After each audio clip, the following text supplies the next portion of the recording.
that's going to lead into something I wanted to talk about later. I think exactly right.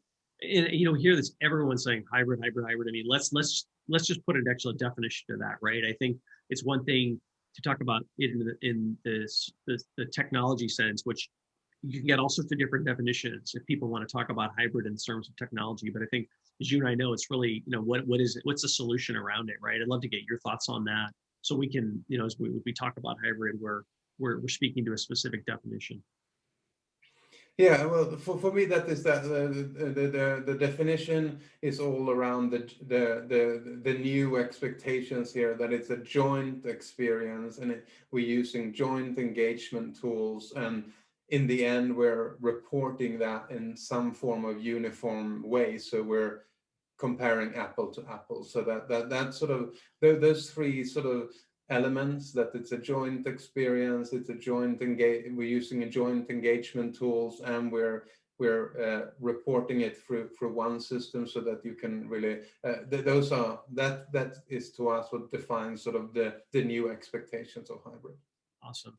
So with that, I think, and again, thinking about in the past, when there was physical events and maybe they were thinking about doing virtual, there was always this expectation of cannibalizing the physical event. And I think now, where we see things are going, there's definitely going to be a reality of there's going to always be some virtual element to it.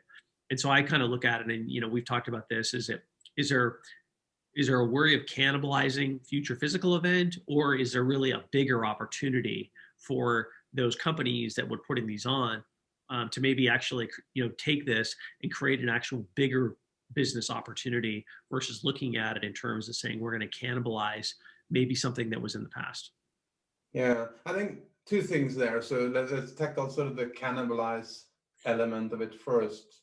I think much bigger cannibalizers are, I can't get to that meeting at that point, I can't physically be at that location at that time, or I cannot commit to the entire conference, so I can't go.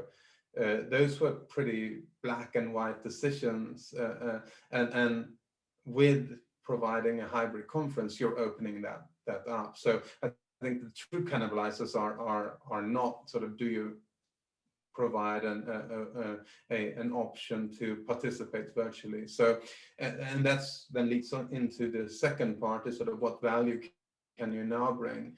And I think what we're seeing is that you can now look at the value chain of an event, and you're saying we can provide value before the physical event happens. So with technology, maybe you can go in and personalize your virtual experience or your event experience. So plan what sessions that you want to do, or match make ahead of time, and make sure that you get the most out of the time when you're there. So you can create value before the conference, and then you're looking at sort of during the conference, and then creating value after the conference. So I think in terms of it, we see that as an opportunity to really open up. And what we're also seeing is back to sort of when you said what you said, in people committing to do virtual or not, and sort of been on the fence for a while. When 2020 has gone by, and a lot more experience is there now, and a lot more people have experienced a virtual conference, the fear of what it is no longer there. So I think with that, you see companies that have experienced, you used to have a conference with 2,000 people, went virtual, and all of a sudden had 7,000 attendees. They're not going to go back to just want to touch 2,000. Right. Yeah. Well, and I mean, really, the goal is, especially if you're running for sponsorship, is to reach as many people as you can. And I think that, there's, what we're seeing, I've thought about this. I just see there's tremendous new opportunities for sponsors, tremendous new opportunities to sort of reach more people, because I think there's no question people are sort of anxious to get back to face and do those things, but there's probably also an element of this that some people are going to enjoy the change, and really it's just an opportunity for who's ever putting this on to have avenues to reach people the way they want to be reached, and not just limit that.